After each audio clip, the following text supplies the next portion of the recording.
What's going on, guys? Victor here. I'm back with another video tonight.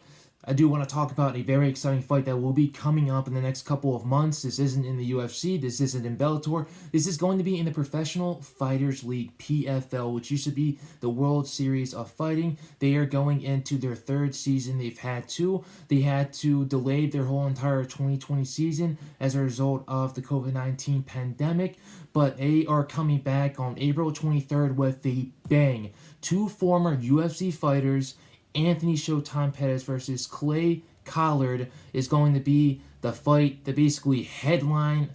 It's most likely going to headline because both these guys are very well-known individuals. Anthony Pettis, 24-10 in his career, 11 KOs, 7 submissions, versus Clay Collard, who is 18-8 in his whole entire mixed martial arts career, 10 KOs, 3 submissions. So basically, if you do the math, 11 plus 10, 21 knockouts in total between these two fighters. So there's going to be fireworks when these guys fight each other. And Clay Collard, he's coming back to MMA after a 3-year stint in boxing. The majority of his boxing fights have been with the Top Rank promotion. Obviously, Top Rank is signed with ESPN, so the majority of their shows, the majority of their events are on ESPN or ESPN Plus. So he's been able to get some spotlight on the national stage for a couple years now. His record was 9-4 with 4 KOs in a 3-year boxing stint, fighting for Bob Arum's Top Rank. So obviously, we're dealing with two elite strikers. Someone who's been striking and just striking, that's basically it, for the past 3 years. And Clay Collard, he's going to be going in there trying to knock out Anthony Pettis. If I were Anthony Pettis, I'd take it to the ground as fast as possible, but it's Showtime. His ring name is Showtime for a reason, because he loves to put on a show. And when we talk about putting on shows, we talking about going in there with flashy knockouts. Anthony Pettis' most famous knockdown in the history of his MMA career was when he jumped on the side of the cage. He kind of ran and kind of did 2 steps on the cage, jumped off, and did a Superman kick on Benson Henderson and knocked him down. I can't believe he wasn't even knocked out. But yes, that's the most famous knockdown in Anthony Pettis' career. Obviously, Anthony Pettis is coming out of 2 straight wins, one off of Donald Cerrone, which was a unanimous decision, and then another one against Alex Morono, which was another unanimous decision that basically kept off his career with the UFC. He had a spectacular career with the promotion. He used to be a UFC lightweight champion with the promotion. He fought for the interim UFC featherweight championship of the world against Max Holloway. Things didn't go his way. He wasn't going to win it either way because he did miss weight. But other than that, yes, he's fought for the belt multiple times. He's defended his title a couple of times here and there as well. But now he's going into a brand new promotion because he wanted to get the money that he deserves for all the years that he's put in this sport, for everything that he's done for the fans, for all the entertainment he's given us. He's gone to the PFL to get the money that he's deserved, and Clay Collard is coming back to MMA from boxing because he believes he can make another run for a championship. Obviously, things didn't go good with the UFC. Things didn't go so well with the LFA, but he's officially back, and he's back with the top tier organization in the world of mixed martial arts, and both these guys will have another national spotlight to shine on. This is going to be on the ESPN, ESPN2, on ESPN Plus as well. So obviously their fight is going to be on ESPN. It will also be on ESPN Plus as well, April 26th. It's going to be at around 5:30 p.m. Eastern Time.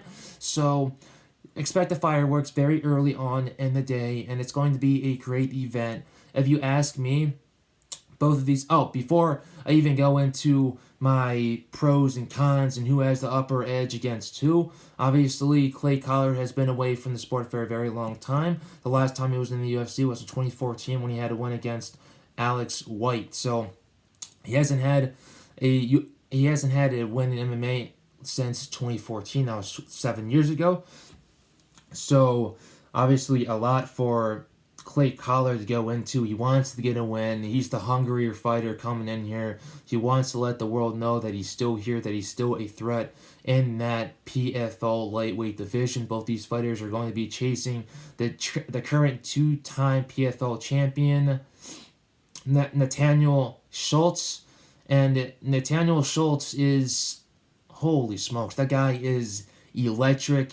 He's great on the floor. He's great on the feet. It's very hard to get him out of there, but his ground game is just absolutely ridiculous. It's extremely elite, and he can get you down to the floor in so many different ways. So obviously, both these guys hold a huge threat to him, but when it comes to this fight, both these guys are most likely going to go in there guns blazing. Collard definitely will be, since he's been focusing on his striking for the past 3 to 4 years, and I don't think he's going to want to take this fight to the floor whatsoever, so his takedown defense is definitely going to be on high alert. Anthony Pettis doesn't really care about that. He's going to go in there and try to knock you out, even if he's bloody. If there's one thing about Pettis, he does have a lot of scar tissue that's built up around his face, so he will bleed very easily, so expect there to be blood in this matchup. And both these guys, they're going to mix in the leg kicks, they're going to mix in the body kicks, the spinning wheel kicks, the Superman punches, the flying knees, the back fist, the elbows, the leading elbow, the back elbow, the spinning elbow, everything that you would expect in a highly anticipated, violent, and very flashy MMA fight is what's going to go on during this fight. And if you ask me who has the upper edge, it's obviously going to be Anthony Pettis, because he's been the most active fighter out of the two guys. He's been more active. He's had more fights in his career. He has more experience. Obviously, like I said, 24-10 versus 18-8. He's going to have the more experience. He's been in there with killers within the UFC organization, the WEC organization, and so far, so forth. So it's going to be a very exciting fight to see. If you ask me who wins, I say that Clay Collard is going to go in there and he's going to get the upset done, just because his striking has been elite for the past couple years now, facing some high skilled level boxers in Top Rank. And obviously these just aren't ordinary boxers that are a bunch of bums. No, these guys are the real deal. So I think he's going to go in there. His takedown defense is going to be developed, because that's what he's going to be working on, drilling on during his whole entire camp until April 23rd. And I believe he's going to prevent the takedowns, keep the fight on the feet, and then eventually get the knockout. I think it's going to be a combination. He's a very wild puncher. He's not the most organized, the most technical, the most crisp striker that you have out there. But when he does go crazy, he does tend to get great results. So I'm going to go with Clay Collard via knockout, and I think this is going to go in the very first round. I do love Anthony Pettis, but he does tend to get a little bit too flashy. He does tend to get caught, and he does tend to have a little bit too much fun, which has gotten him in trouble in multiple fights. The last fight that he had too much fun in was against Tony Ferguson, and as a result, he broke his arm, and he had to basically, I'm not going to say quit the fight, because he didn't quit, but he had to forfeit the fight because of an injury, so it was a medical stoppage. But all in all, I think it's going to be an amazing fight. I hope you guys watch that whole entire PFL matchup. Like I said, they're coming back April 23rd. They were supposed to have their first event in June, I believe, but since they've had a whole year off, I think they want to get back in there as soon as possible and make a statement for themselves and take that number 2 spot from Bellator and eventually that number 1 spot from the UFC. They are trying to expand their tournament global, so having a PFL North America, South America, Asia, Europe, you name it, so they can have a global tournament to see who is the undisputed world champion. Yes,